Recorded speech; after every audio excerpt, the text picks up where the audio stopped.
Hello everyone and welcome back to our channel superior coaching classes. आज के इस video में हम चैप्टर 7 का इम्पोर्टेंट क्वेश्चन को देखने वाले हैं। That means very short answer questions and long type answer and questions. इस चैप्टर का ऑब्जेक्टिव जो है उसका वीडियो हम बना करके यूट्यूब पे अपलोड कर चुके हैं। उस वीडियो का लिंक मैं इसके डिस्क्रिप्शन में दे दूंगा। ओके, तो चलिए शुरू करते हैं अपना क्लास। तो जैसा कि यहाँ पे आप लोग को दिख रहा है, ये है अति लघु उत्तरीय प्रश्न और यहाँ पहला सवाल है कि मस्तिष्क का कौन सा भाग शरीर की स्थिति तथा संतुलन का अनुरक्षण करता है। हमारे दिमाग का कौन सा भाग शरीर की स्थिति तथा संतुलन को बनाए रखता है या बचाए रखता है। तो इसका हो जाएगा अनुमस्तिष्क। अनुमस्तिष्क जो है वो शरीर की स्थिति तथा संतुलन का अनुरक्षण करता है। ओके, नेक्स्ट क्वेश्चन है प्रतिवर्ती चाप कहाँ बनते हैं। तो प्रतिवर्ती चाप जो हैं वो मेरुरज्जु में बनते हैं। ये ऑब्जेक्टिव में आ सकते हैं आपके। ओके, इसलिए इसे थोड़ा सा ध्यान से देख लें। थर्ड है मस्तिष्क के मुख्य 3 भागों के नाम लिखिए। तो मस्तिष्क का 3 भाग है, अग्र मस्तिष्क, मध्य मस्तिष्क और पश्चिम मस्तिष्क। नेक्स्ट क्वेश्चन, पौधों में पाए जाने वाले 2 हार्मोन के नाम लिखें जो तने की वृद्धि में सहायक होते हैं। तो तने की वृद्धि में 2 हार्मोन, एक है ऑक्सिन और दूसरा है जिबरेलिन। ये दोनों हार्मोन तने की वृद्धि में सहायक होते हैं, ऑक्सिन एंड जिबरेलिन। क्वेश्चन 5, पौधों में पाए जाने वाले उस हार्मोन का नाम लिखें जो कोशिका विभाजन को प्रेरित करता है। तो कोशिका विभाजन को बढ़ाने वाला जो है वो साइटोकिनिन हार्मोन होता है। ये तो हमारे हो गए 5 क्वेश्चन जो हमारे थे अति लघु उत्तरीय प्रश्न। अब आते हैं हम लोग लघु उत्तरीय प्रश्न और यहाँ से आप लोग को ये वीडियो थोड़ा सा लंबा होने वाला है, तो पेशेंस के साथ, धैर्य के साथ इसे देखें। आप लोग इस वीडियो में बहुत कुछ सीखने वाले हैं और इस टाइप से सीखने वाले हैं कि आप लोग को याद करने की ज़रूरत नहीं है, याद हो जाएगी। तो ये आप जो चित्र देख रहे हैं ये है हमारा तंत्रिका कोशिका न्यूरॉन सेल्स। तो ये तो पूछा जा सकता है एग्जाम में कि एक तंत्रिका कोशिका की संरचना बनाइए तथा इसके कार्यों का वर्णन कीजिए। तो ये तो हमारा हो गया तंत्रिका कोशिका और इसके कार्यों का वर्णन हमारा नीचे में किया हुआ है। ठीक है, आप लोग इसे ध्यान से देख लो कौन सा पार्ट किस तरह से बनाया हुआ है और इसके कार्यों का। एक तंत्रिका कोशिका का काम होता है मस्तिष्क को संदेश भेजना और मस्तिष्क से संदेश को अंगों तक भेजना। ये 2 पार्ट होता है, से और को में आप लोग डिफरेंस समझिएगा। एक होता है मस्तिष्क को दिमाग को संदेश भेजना और दूसरा है दिमाग से संदेश भेजना। ठीक है, क्लियर है।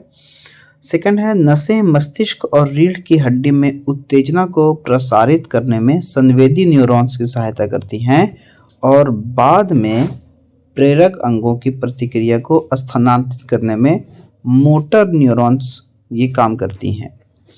ये रीढ़ की हड्डियों में उत्तेजना को प्रसारित भी करती हैं। तो नेक्स्ट क्वेश्चन देखते हैं, अनैच्छिक क्रिया और प्रतिवर्ती क्रिया एक दूसरे से किस प्रकार भिन्न है। दैट मीन्स अंतर बोला है। तो अनैच्छिक क्रियाएं क्या होती हैं। आमाशय में पाचन की क्रिया का होना, रक्त की नलिकाओं में विभिन्न पदार्थों का आवागमन, पाचक रसों का स्रावित होना आदि, ये सब क्या है, अनैच्छिक क्रिया हैं। पलकों का झपकना, छींकना, खांसना आदि प्रतिवर्ती क्रियाएं हैं। प्रतिवर्ती क्रियाओं पर मस्तिष्क का नियंत्रण नहीं होता जबकि अनैच्छिक क्रियाओं पर मस्तिष्क का नियंत्रण होता है। इस प्रकार अनैच्छिक क्रियाएं तथा प्रतिवर्ती क्रियाएं एक दूसरे से भिन्न हैं। तो सिंपल आप शॉर्ट में ये समझ सकते हैं कि प्रतिवर्ती क्रियाओं पर मस्तिष्क का नियंत्रण नहीं होता है और अनैच्छिक क्रियाओं पर मस्तिष्क का नियंत्रण होता है। तो ये 2 क्वेश्चन थे इम्पोर्टेंट क्वेश्चन जो हमारे लघु उत्तरीय प्रश्न के थे। ठीक है, अब हम लोग देखते हैं दीर्घ उत्तरीय प्रश्न के इम्पोर्टेंट क्वेश्चन। ओके, तो क्वेश्चन यहाँ पे है कि पादप में प्रकाश अनुवर्तन किस प्रकार होता है। पेड़ पौधों में प्रकाश अनुवर्तन किस प्रकार होता है, चलिए इसको देखते हैं। तो बोल दिया है कि पादप के प्रारोह तंत्र के द्वारा प्रकाश स्रोत की दिशा की ओर गति करना प्रकाश अनुवर्तन कहलाता है। प्रारोह तंत्र का प्रकाश के प्रति धनात्मक अनुवर्तन होता है और यही तंत्र जो होते हैं वो प्रकाश को अपनी ओर आकर्षित करते हैं और इसे ही कहते हैं धनात्मक अनुवर्तन।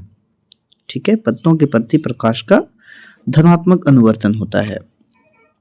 यदि किसी पादप को गमले में लगाकर इसे किसी अंधेरे कमरे में रख दें जिसमें प्रकाश किसी खिड़की या दरवाजे की ओर से भीतर आता हो तो कुछ दिन के बाद प्रारोह का अग्रभाग स्वयं उसी दिशा में मुड़ जाता है। तो आप लोग यहाँ देखोगे इसमें कह रहा है कि यदि किसी पादप को गमले में लगाकर इसे किसी अंधेरे कमरे में रख दें जिसमें प्रकाश किसी खिड़की या दरवाजे से आता हो तो कुछ दिनों के बाद देखोगे कि जो प्रारोह का अग्रभाग होता है, जो पत्तों का दैट मीन्स वो पेड़ का जो अगला भाग होता है वो उसी दिशा में मुड़ जाएगा जिस दिशा से प्रकाश आ रही होती है।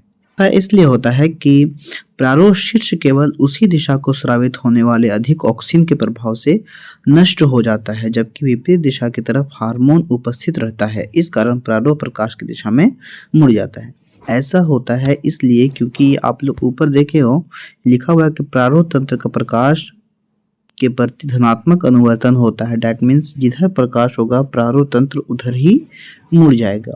तो प्रारोह तंत्र के कारण ही ऐसा होता है कि पेड़ पौधे जिस तरफ प्रकाश आती है उस तरफ झुक जाते हैं। ठीक है, तो ये था प्रकाश का अनुवर्तन। नेक्स्ट है कि एक जीव में नियंत्रण एवं समन्वय के तंत्र की क्या आवश्यकता है। एक जीव में नियंत्रण और समन्वय होना क्यों चाहिए, इसकी आवश्यकताएं क्या हैं। तो यहाँ पे पहला आवश्यकता बोला है कि यह शरीर की सभी प्रतिवर्त को नियंत्रित करता है तथा इसकी पर्यावरण के हानिकारक परिवर्तनों से सुरक्षा करता है।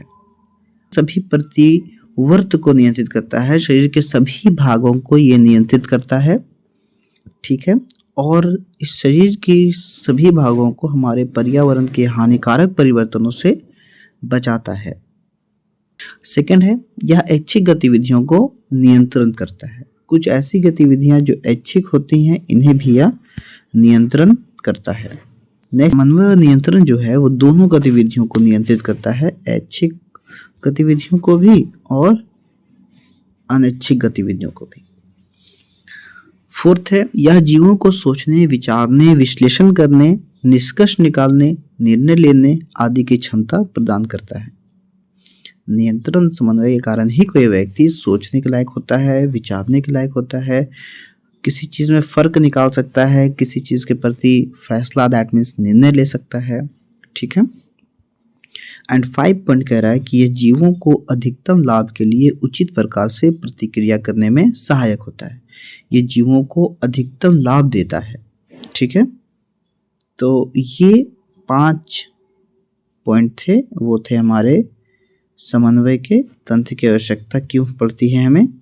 ठीक है,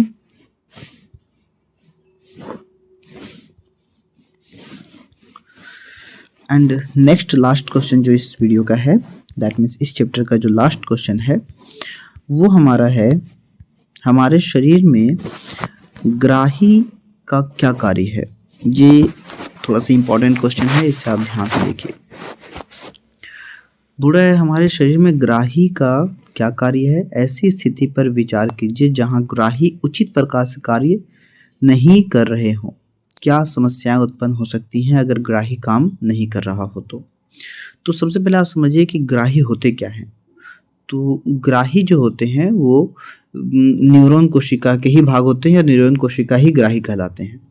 तो ग्राही वे कोशिकाएं हैं होती हैं जो संवेदना को ग्रहण करती हैं, जो संवेदना को ग्रहण करती हैं। विचार करना, विश्लेषण करना, ये सब संवेदना का भाग है और इसी को ग्रहण करती हैं, उसे कहते हैं ग्राही।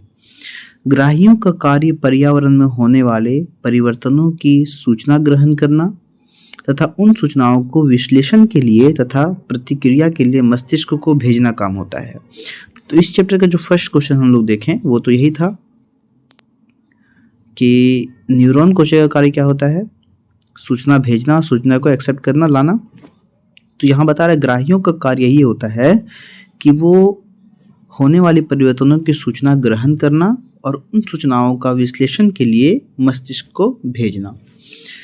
यदि ग्राही उचित प्रकार से कार्य ना करे तो हमारा शरीर उद्दीपन के प्रति अनुक्रिया नहीं कर पाएगा। अगर ग्राही सही से काम ना करे तो हमारा शरीर जो है वो तुरंत किसी भी क्रिया का अनुक्रिया नहीं कर पाएगा, किसी भी अंग के हिसाब से काम नहीं कर पाएगा। इससे शरीर को बहुत हानि पहुंच सकती है और यहाँ तक कि मृत्यु भी हो सकती है। तो ग्राही अगर उचित प्रकार से कार्य ना करे तो हमारे शरीर में जो अनुक्रियाएं होती हैं वो क्रियाएं सही से पूरा नहीं हो पाएंगी और इसके कारण इंसान की मृत्यु भी हो सकती है। उदाहरण के लिए यदि हमारे आँखें के ग्राही देखने की संवेदना ग्रहण ना करे तो हम यह सुंदर संसार देख नहीं पाएंगे तथा अपने आप को अपाहिज अनुभव करेंगे। हाँ, तो हमारे एग्जाम्पल के लिए बोला है कि अगर हमारे आँख का ग्राही तंत्र अगर काम नहीं करेगा तो हम किस सुंदर संसार को अपनी आँखों से नहीं देख पाएंगे। ठीक है, तो ये कुछ क्वेश्चंस थे जो थे हमारे चैप्टर 7 के नियंत्रण एवं समन्वय के। आप चाहें तो इस क्वेश्चन को एक बार अच्छे से रिवाइंड कर लें, वीडियो को रिपीट कर लें बेहतर एग्जाम के लिए। Thank you for watching.